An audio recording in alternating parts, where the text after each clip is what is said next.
પણ લખુચારણ ડોસી મહારાજને એ સરસ મજાની તરમાં સાકર નાખી નાખીને જમાડતા. જમતા નિત્ય ત્યાં મુનિ નાથ, ઘણો ભાવ ભાડી અવિનાશ. 3 માસ રહ્યા ત્યાં નિવાસ, ત્યાંથી પ્રાચીએ નાવાને કાજ. કોઈ દિવસ જતા મહારાજ, 3 મહિના પ્રભુ રોકાઈ ગયા હો લખુચારણ ડોસીની ત્યાં. લોઢવા ગામ પ્રાચી છે તીર્થ, એ મોટા પગથિયા છે, યાદ હોય તો પ્રાચી તીર્થ મોટો પીપળો છે બહુ વર્ષોનો. ત્યાં મહારાજ ક્યારેક સ્નાન કરવા જતા. હવે પછી એક દિવસ મહારાજ એ લખુચારણ ડોસીને પૂછે છે, પોતે અંતર્યામી છે, જાણે છે, છતાં પણ પૂછ્યું, મહારાજ કે તમે આ ભક્તિની દીક્ષા ક્યાંથી લીધી? ભક્તિ કરવાની દીક્ષા જોઈએ. આપણને એક દીક્ષા આવે છે ખબર ને, મહારાજ શ્રી પાસે આપણે મંત્ર લઈએ અને પછી એ મંત્રની કમસે કમ 1 માળા તો જપવાની હોય, અષ્ટાક્ષર મંત્રની. એ એક ભક્તિની દીક્ષા કહેવાય. એ દીક્ષા લીધા પછી ભક્તિનો અધિકાર એને સંપૂર્ણપણે શાસ્ત્ર પ્રમાણે. અને આ 2 બ્રહ્મચારી કોણ છે મહારાજ કે તમારા ચેલા, એ એમને કહો.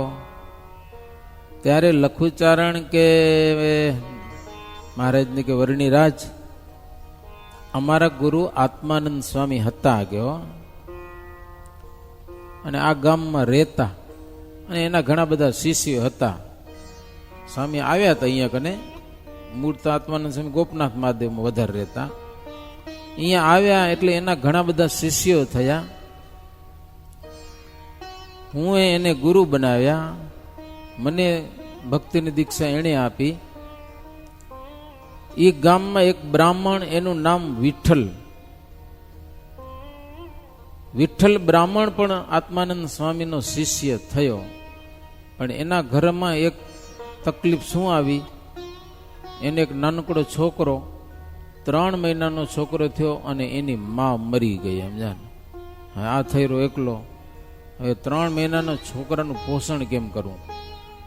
પછી એ આવે છે આત્માનંદ સ્વામી પાસે, વિઠ્ઠલ બ્રાહ્મણ. આત્માનંદ સ્વામીને કીધું, ગુરુ મહારાજ, મારી ઘરવાળી ગુજરી ગઈ એની મને એટલી બધી ચિંતા નથી, પણ આ બાળકનું મારે પોષણ કેમ કરું? કોઈ ધવરાવનારું નથી જડતું. કે લો, ગામમાં કોકના છોરા કોણ ધવરાવે? ગયો મોટી ચિંતા છે આની કે આ બાળકનું મારે રક્ષણ કેમ કરું? આત્માનંદ સ્વામી કે તું ધવરાવને કે લે. અરે સ્વામી, મને કેમ દૂધ આવે? સ્વામી કે આવશે, જાગ. છોકરો જ્યાં સુધી ધાવશે ને ત્યાંથી તને દૂધ આવશે. કે લ્યો, એમ આત્માનંદ સ્વામી બોલ્યા. પછી જેમ માં બાળકને ધવરાવે એમાં વિઠ્ઠલ બ્રાહ્મણ પોતાના બાળકને ધવરાવતો. લ્યો, એમ મોટો કર્યો. પછી એમ કરતા કરતા 10 વર્ષનો છોકરો થયો. એને ઘરવાળી તો હતી નહીં. એટલે આત્માનંદ સ્વામી પાસે આવીને કે સ્વામી, હવે કંઈક કરુણા કરો અને અમને 2 ને બ્રહ્મચારી બનાવો, એટલે સાધુ બનાવો. એમ કાંઈ વાંધો નહીં. 2 ને દીક્ષા આપી. વિઠ્ઠલનું નામ રાખ્યું વિઠ્ઠલાનંદ, અને એનો બાળક હતો એનું નામ રાખ્યું બાળાનંદ. અને પછી ગુરુએ મને કીધું, લખુચારણ ડોસી કે આ 2 ને તમે હાંચવજો. કે લ્યો, તમારી પાસે રાખજો. કે બસ, કારણ કે એની પાસે ઘણું બધી ભેંસું હતી. પછી મારી પાસે રહે છે. વિઠ્ઠલાનંદ છે ને એ સદાવ્રત હલાવે, કે જે માણસો આવે ને સીધું દે. અને બાળાનંદ છે ભેહું ચારવા જાય. કે લ્યો, એ 2 મારા શિષ્ય આત્માનંદ સ્વામી મને હોંપ્યા છે. અમે 3 જણા છીએ. આવી રીતે અમારું હાલે છે. એ 2 બ્રહ્મચારી છે. કે એટલે અમે આત્માનંદ સ્વામીને ઈશ્વર માનીએ છીએ અને એનું ભજન કરીએ છીએ. અમારા કલ્યાણના દાતા પણ એ આત્માનંદ સ્વામી છે. એમાં લખુચારણ ડોસીએ કીધું. મારા છાના મને સાંભળતા હતા બધું. પછી લખ્યું ચારણ કે મહારાજ એક વાત બીજી હજી કહું. મહારાજ કે કયો ને જી હોય તે. બીજી વાત કહું એક વડી, તમે સ્નેહથી લેજો સાંભળી. મોટા સંત રામાનંદ નામા, ગયા શ્રી રંગ ક્ષેત્ર ને ઠામા. બીજા એક આત્માનંદ સ્વામીના શિષ્ય રામાનંદ સ્વામી પણ હતા, બહુ મોટા સંત હતા હો. પણ એને ગુરુનો મત ફાવ્યો નહીં એટલે ઈ અહીંયાથી ભાગી ગયા. શ્રીરંગ ક્ષેત્રમાં જઈ અને ત્યાં નવી દીક્ષા લીધી પાછી રામાનુજ પાસેથી. પછી એને સંપ્રદાય સ્થાપ્યો ને બધું કર્યું.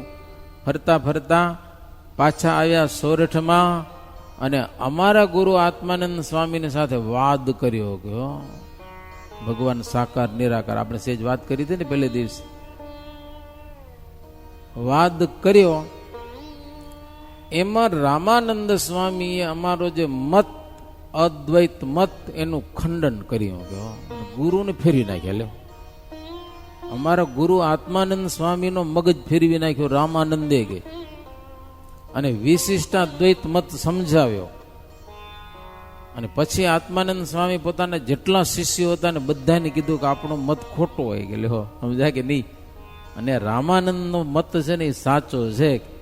હવે પછી તમે બધા આ રામાનંદ સ્વામી કે એ પ્રમાણે કરજો કે એવું કહી. અને આત્માનંદ સ્વામી તો પછી ધામમાં હાલાઈ ગયા. સમજ્યા ને. રામપરા ગામમાં જઈ એ તમરનું ઝાડ હતું ને દેહનો ત્યાગ કર્યો. હવે પછી આત્માનંદ સ્વામીના જેટલા શિષ્યો હતા એ રામાનંદ સ્વામીના શિષ્યો થઈ ગયા. બધા વિશિષ્ટાદ્વૈત મતને માને, ડોસી કે સમજ્યા ને. એ બધા કેવો મત માને? વિશિષ્ટાદ્વૈત મત. હું તમને પૂછું આપણો મત કયો છે? બોલો, એનો અર્થ શું હશે? લગભગ નહીં આવડે. કોઈ દી વિચાર્યું વિશિષ્ટાદ્વૈત મતનો અર્થ શું? હા, ટૂંકમાં ખપે મને એક વાક્યમાં. બહુ એમ તો આવડો લાંબો છે સમજાને. શિક્ષાપત્રી ભાષ્યમાં તો 4-5 પાના ભર્યા છે. આપણો મત છે વિશિષ્ટાદ્વૈત, એનો અર્થ શું? અને અદ્વૈત મત છે એનો અર્થ શું? યાદ રાખો તો કહું. જો અદ્વૈત મતનો અર્થ એ થાય, અદ્વૈત એક જ ભગવાન છે. શું? એક જ બ્રહ્મ છે, હેકડો બ્રહ્મ છે, બીજું બધું અસત્ય છે. એક જ બ્રહ્મ છે. જીવ રૂપે થાય, ઈશ્વર રૂપે થાય, માયા રૂપે થાય, વૃક્ષ ઝાડ પાડ બધું બ્રહ્મ થાય. પાછું નાશ પામી એટલે બ્રહ્મ લીન થઈ જાય. હેકડો બ્રહ્મ નિરાકાર, જે આપણો ખયો ખત્રી માનતો ઈ હેકડો બ્રહ્મ. બ્રહ્મ જ્ઞાન થઈ જાય પછી એને પાપ કર્મ લાગે જ નહીં, કારણ કે જીવ છે ઈ ઈશ્વર જ છે, બ્રહ્મ જ છે, બ્રહ્મનો એક ટુકડો છે. બ્રહ્મ ભળી જાય. આ અદ્વૈત મતનો સિદ્ધાંત. પછી વિશિષ્ટાદ્વૈત મતનો અર્થ શું? બોલો. વિશિષ્ટાદ્વૈત મતનો અર્થ એ થાય કે પરમાત્મા વિશિષ્ટપણે અદ્વૈત છે. અદ્વૈત એટલે એના જેવું બીજું કાંઈ નથી. જીવ, ઈશ્વર, માયા, બ્રહ્મ અને પરબ્રહ્મ આ 5 ભેદ અનાદિના સત્ય છે. જીવ છે, ઈશ્વર છે, માયા છે, બ્રહ્મ છે અને પરબ્રહ્મ છે. એ વિશિષ્ટપણે એ પરમાત્મા છે, એના જેવો કોઈ નથી બીજો. અદ્વૈત મત એમ કે છે કે એક જ બ્રહ્મ છે, બીજું કાંઈ નથી. જ્યારે વિશિષ્ટાદ્વૈત મત એમ કે છે બધું પણ એના જેવું કોઈ નથી.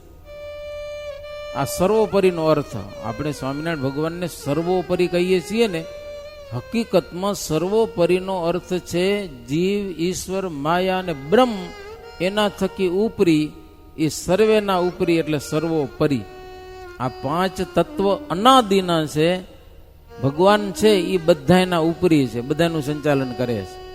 જીવે છે, માયા છે, ઈશ્વર છે, બ્રહ્મ છે, બ્રહ્મ એટલે અક્ષરધામ, અને પરબ્રહ્મ એટલે પુરુષોત્તમ નારાયણ. આ 5 તત્વમાં વિશિષ્ટપણે પરમાત્મા અદ્વૈત છે કે એના જેવું કોઈ નથી.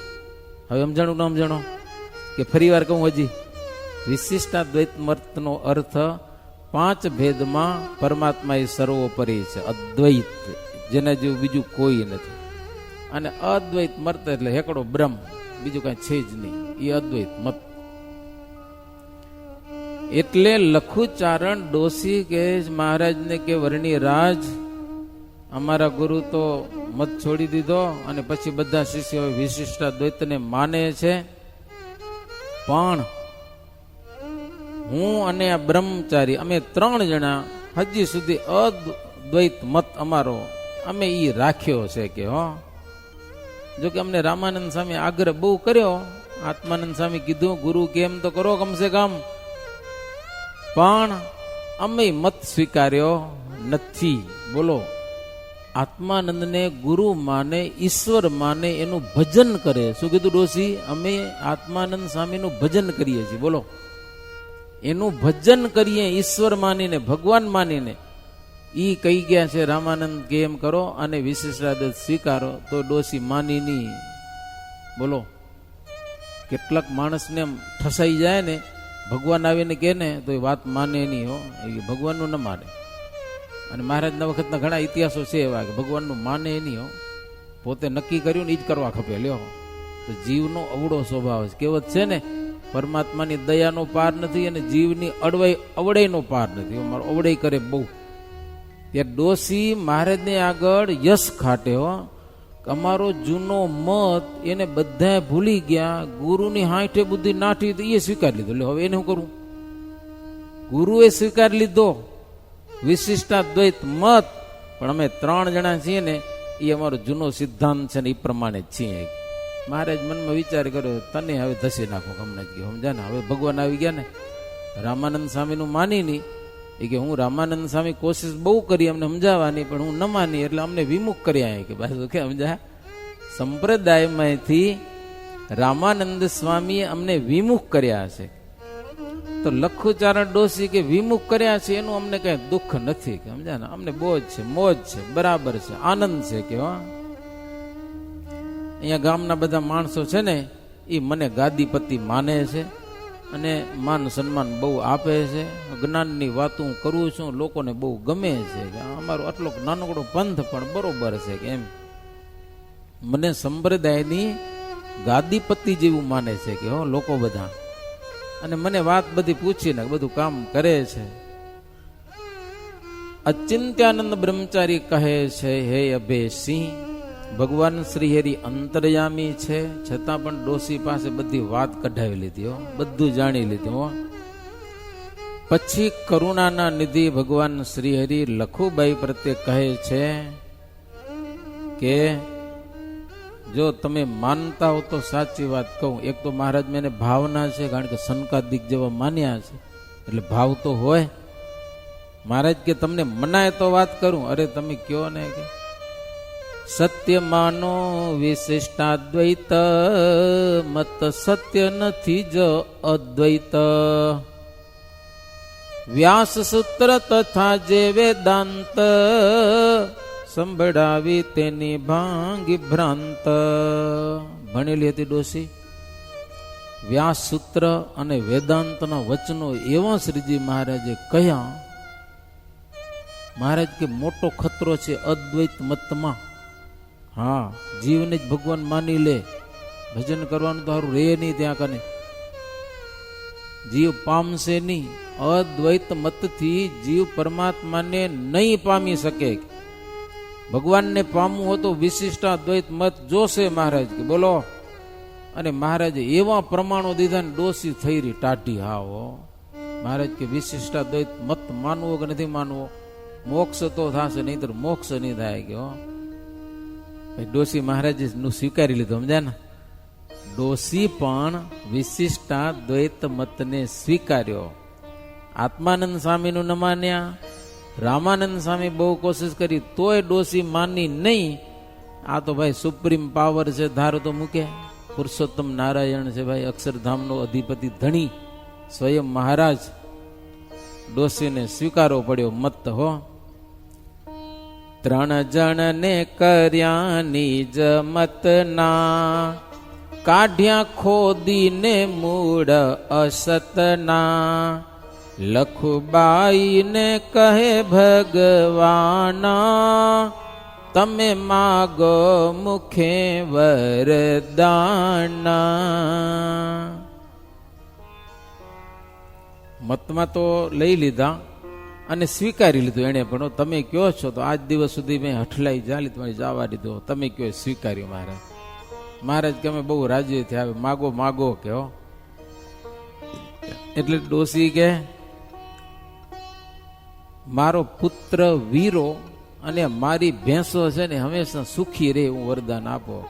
મહારાજ કેવું વરદાન ન મગાય, એ નાશવંત વસ્તુ છે. ભેહું કોક દી મરવાનું ન હોય કે મહારાજ એને માટે થોડા વરદાન મગાતા. એટલે દીકરો હોય કોક દી મરી જાય એવું નહીં, કઈક અવિચળ હોય એવું કઈક માગો કે હો. તો પછી શું માગ્યું બીજું? અમારું સદાવ્રત હાલે છે ને એ અખંડ હાલે એવું વરદાન દો. મહારાજ કે એ નાશવંત છે, કે એ માગવા જેવી વસ્તુ નથી.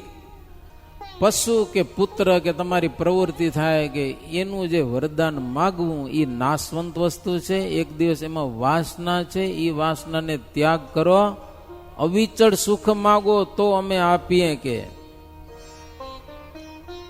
સુણી બોલિયા ત્યારે શ્રી હરિ, નાશવંત માગ્યું તમે ફરી. માગો એવું જે નાશ ન થાય, રહે અક્ષય કાળ સદાય. માગ્યો બાઈએ શ્રી પ્રભુ પાસ, અંતે અક્ષરધામમાં વાસ. વરદાન પછી એ જ આપ્યું, કષ્ટ જન્મ મરણ તણું કાપ્યું. બે વખત વરદાન આપ્યું તો મહારાજ કી માગવા જેવી વસ્તુ નથી. એટલે પછી શું માગ્યું? અંતે અક્ષરધામ આપજો. કે આત્માનું વિદાયનું વેડા આવે ને ત્યારે પ્રભુ તમે દર્શન દેજો. મહારાજ કી આપ્યો તમને. હો બહુ દયાળુ ભગવાન શ્રીહરિ. અચિંત્યાનંદ વર્ણિન્દ્ર કથા સંભળાવતા કહે છે, હે અભયસિંહ.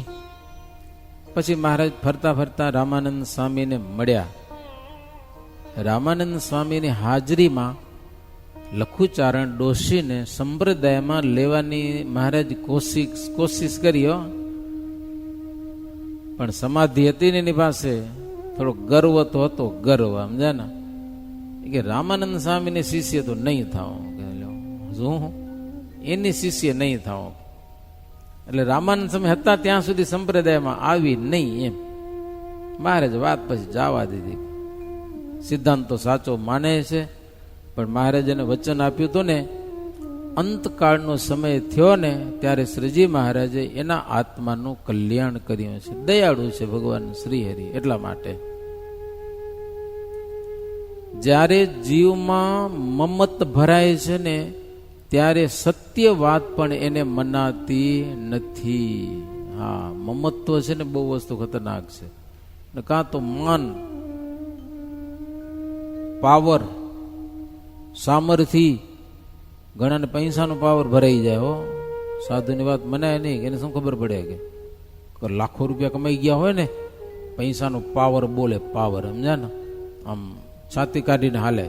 શેનો પાવર છે? પૈસાનો. પણ ખબર નથી જી બેંકમાં રાખીને બેંક હોઈ જાય તો થઈ જાય રોડ ભેગો. પાવર કરવામાં કોઈ ફાયદો નહીં. ઘણાને જુવાનીનો પાવર બહુ હોય સમજ્યા ને, એમાં ટાઈટ ફિટ કપડાં પહેરીને ભગવાન આગળ નમે તો કપડાં ફાટી જાય સમજ્યા ને. એવો કોઈ ગર્વ કરવાની જરૂર નહીં. જો મોક્ષ અને માર્ગે ચાલવું હોય તો નિર્માનીપણે વર્તવું.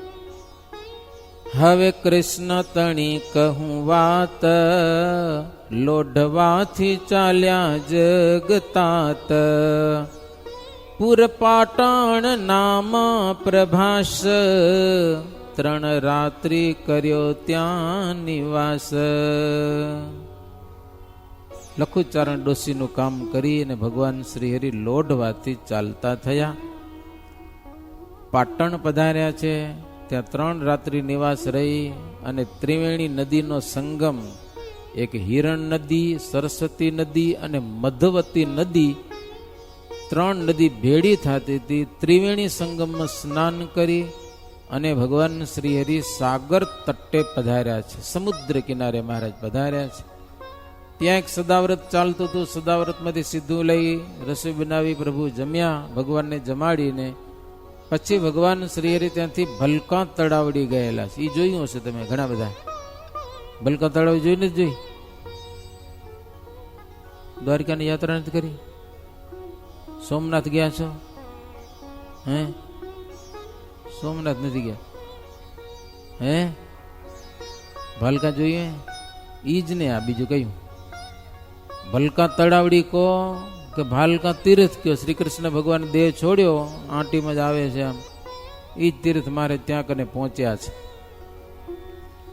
ત્યાં છે પીપળાનું ઝાડ જે તહા કૃષ્ણે તજ્યો હતો દેહ. કૃષ્ણ સૂતા હતા જેવી રીતે, તેમ શ્યામ સૂતા તહા પ્રીતે. બોલો, પીપળા નીચે ભગવાન કૃષ્ણ આમ સમજાય ને, આમ ગુડા ઉપર બીજો ગુડો ચડાવી અને બેઠા હતા. એક પગ ઉઘાડો, એમાં ઓલું ચીન કંઈક ચડકતું હશે ને પારથી બાણ માર્યું, પગમાં વાગ્યું, ગુડામાં વાગ્યું ને પછી કપારમાં વાગ્યું. એમાં ભગવાને દેહનો ત્યાગ કર્યો. તો એ સ્મૃતિ માટે આજે નીલકંઠ વર્ણી ત્યાં પોગ્યા ને કૃષ્ણ કેમ બેઠા? એમને બેઠા લ્યો ત્યાં જઈને પીપળા નીચે, કે ભગવાન આમ બેઠા હતા અને બાણ આવ્યું. આપણે તો બીક લાગે, હાચે એની આવી જાય ને બાણ, એ જ જગ્યામાં જઈને. પણ એક બ્રાહ્મણ ત્યાં કને આવ્યો, મહારાજ આમ બેઠા હતા ને એવી રીતે, તો ચરણમાં ચીન દેખાણા બ્રાહ્મણને. ચીન જોઈને ઓલો બ્રાહ્મણ કે તમે કૃષ્ણ છો? ચીન કેમ દેખાય છે? ઓલો કૃષ્ણ અહીંયા જે અહીંયા કને આવી રીતે દેહનો ત્યાગ કર્યો, એમને પાછા તમે પાછા ઉતાવો અહીંયા કને આવીને બેઠા હો અહીંયા કને. એમ મને તમે કૃષ્ણ લાગો છો, માટે મને તમે નિષ્પાપ બનાવો. કે બ્રાહ્મણ વિનંતી કરી તો મહારાજને શ્રી કૃષ્ણ રૂપે દર્શન દીધા. હો, સરસ મજાના. આનંદ આનંદ થઈ ગયો એને. બ્રાહ્મણને કૃષ્ણના દર્શનના દાન કરાવ્યા છે. પછી પ્રભુ ત્યાંથી પાટણમાં આવ્યા છે, ભંડુરી આવ્યા. ત્યાં એક લુહારને ઘેર શ્રીહરિ ઉતર્યા છે. લુહારે પણ સારી સેવા કરી છે. પછી કોઈક માળિયા ગામ હશે, ત્યાં પ્રભુ પધાર્યા. ત્યાંથી ભગવાન શ્રીહરિ શેરગઢ નામનું જે ગામ, ત્યાં પ્રભુ પધાર્યા છે. સીમાસીને ચોરે રહી નિશ, જુને ગઢ ગયા જગદીશ. રૈવતા ચડ નજરે નિહાળ્યો, પદ સ્પર્શે તેનો મડ ટાળ્યો. સીમાસી ગામને ચોરે થઈને પ્રભુ જુનાગઢ પધાર્યા છે. અને ત્યાં રૈવતા ચડ રહે ગિરનાર પર્વત. મજા આવે હો દર્શન કરવાથી. એમાં ચોમાસામાં જાય ને, લીલો છમ ગિરનાર પર્વત. ગિરનાર પર્વત એટલે સાધુ સંતોના અખાડાનું એક સ્થાન. આમ આખા પર્વતમાં ઠેક ઠેકાણે સાધુ શિવરાત્રીને બહાર નીકળે, જોવા આવો તો જવાનું. મહાશિવરાત્રીના દિવસે ભગવાન શ્રીહરિ ત્યાં પહોંચ્યા છે. રૈવતા ચડને નિહાળ્યો, ચરણ સ્પર્શથી પાવન કરેલો છે. જોકે ભગવાન શ્રીહરિ ગિરનાર ઉપર પણ પધાર્યા છે. દત્તાત્રેય ભગવાનના ચરણારવિંદ છે, ત્યાં જઈને મહારાજ ઉભા રહ્યા હતા. પણ એ આજની કથા પૂરી થાય છે. મહારાજ જુનાગઢ પહોંચ્યા છે અને ગિરનાર પર્વતના દર્શન કરેલા છે. ગિરિવર પર પાવ ધારી દીધો, ગિરિ ગિરનાર પવિત્ર આપ કીધો. પ્રભુ પદ પ્રણમ્યા સુતીર્થ દેવો, અવસર જાણી લીધો અમૂલ્ય એવો. ગિરનાર પર્વત એટલે દેવતાઓ પણ ઘણા બધા છે પર્વત ઉપર. વિધ વિધ દેવતાઓ, તીર્થ દેવતાઓ બધા ઈ તીર્થના દેવતાઓ પણ પ્રભુના ચરણમાં વંદન કરેલા છે કે અક્ષરધામનો નાથ એક પરમાત્મા પધાર્યા છે, જેને તીર્થ દેવતાઓ પણ વંદન કરે. સતાનંદ સ્વામી લખ્યું, ઓમ શ્રી તૈર્થિકાર્ચિતાય નમઃ. તૈર્થિકાર્ચિતાય નમઃ. તીર્થમાં રહેનારા માણસો, તીર્થમાં આવનારા અને તીર્થના દેવતાઓ. મહારાજ હરિદ્વાર પધારે ત્યાં ગંગા મૈયા પણ પ્રભુને થાળ જમાડે. ઉપર એક મહાદેવજીનું મંદિર છે, ક્યાં કને? હરિદ્વાર ગયા છો? નામ ભૂલી ગયું. ઉપર છે મંદિર એક, મહાદેવજીનું મંદિર છે. ત્યાં નીલકંઠ વર્ણી ગયા તો મહાદેવજી પણ સરસ મજાનો થાળ બનાવીને વર્ણીને જમાડે. તે સતી કે તમે શેનો થાળ બનાવવા માંડ્યા? તો ભગવાન આવ્યા. ભગવાન. સતી કે તમારથી મોટા કોણ છે? કે છે, જુઓ, કે ધ્યાનથી જુઓ, ખબર પડશે. સતી આવ્યા, મહારાજના દર્શન કર્યા.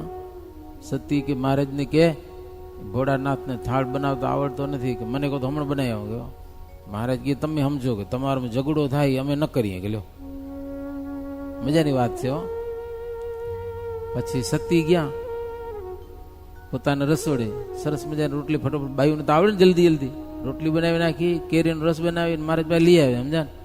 શંકર તો હજી ફૂંકું જ મારતા હતા ચૂલામાં. ખબર હે, પેલે ગેસની સુવિધા નથી, ચૂલામાં લાકડ મને ફૂંકું મારી પડતી, ચૂલા ધોપતા. સમજા ને? મહારાજને રસ રોટલી જમાડી દીધી. પછી તો વાસણ પાસ લઈ લે. પછી ભોળેનાથ કેટલી વાર થઈ ને પછી થાળ બનાવી લઈ આવ્યા. મહારાજ જમો. કહેવાતું નહીં ને, સતી મને જમાડી ગયા, નથી જમવું એમ. મારે શું બહાનું કાઢ્યું? એ કે વાર બહુ થઈ ને, પેટમાં કે વાયુ ભરાઈ ગયો, ભૂખ નથી. કે મહારાજ કે સમજા ને? ભોલેનાથ કે એ કે જમો એટલે વાયુ નીકળી આવશે. સાચી વાત છે, વાયુ નીકળી ને જમીએ એટલે વાયુ ભરાણો હોય તો ભોલેનાથનો પણ ભાવ જોઈ અને શ્રીજી મહારાજ એ ત્યાં કને હરિદ્વારમાં જમ્યા છે. એટલે જે તીર્થમાં જાય ને તીર્થના દેવતાઓ પણ પ્રભુને વંદન કરતા. આજે પ્રભુ જુનાગઢ ગિરનાર પર્વત પધાર્યા છે. ગિરનારની યાત્રા મહારાજ હવે કરશે, પણ એના તીર્થ દેવતાઓ પણ પ્રભુના ચરણમાં વંદન કરેલા છે. આવા ભગવાન શ્રીહરિ, એની અનેક લીલાઓ, લીલા ચરિત્રોની સાથે અનેક એવી વાતો કે જે આપણા જીવનમાં અપનાવીએ ને તો આપણું જીવન પણ ધન્યમય બની જાય. એવી પ્રભુની કથા, એવા ચરિત્રો આપણે આપણા અંતરમાં અપનાવી અને આપણા આત્માને ભગવાન તરફ ચલાવીએ, એવી પ્રભુના ચરણમાં પ્રાર્થના કરી આજની કથાને અહીંયા કને વિરામ. ઇતિ શ્રી બિહારીલાલજી આચાર્ય વિરચિતે હરિલીલામૃતે તૃતીય કલશે અચિંત્યાનંદ વર્ણિન્દ્ર અભયસેન્દ્ર સંવાદે શ્રીહરિ રૈવતાચળ પ્રાપ્ત નામા ચતુર્વિંશતિતમો વિશ્રામ. સહજાનંદ સ્વામી મહારાજની જય.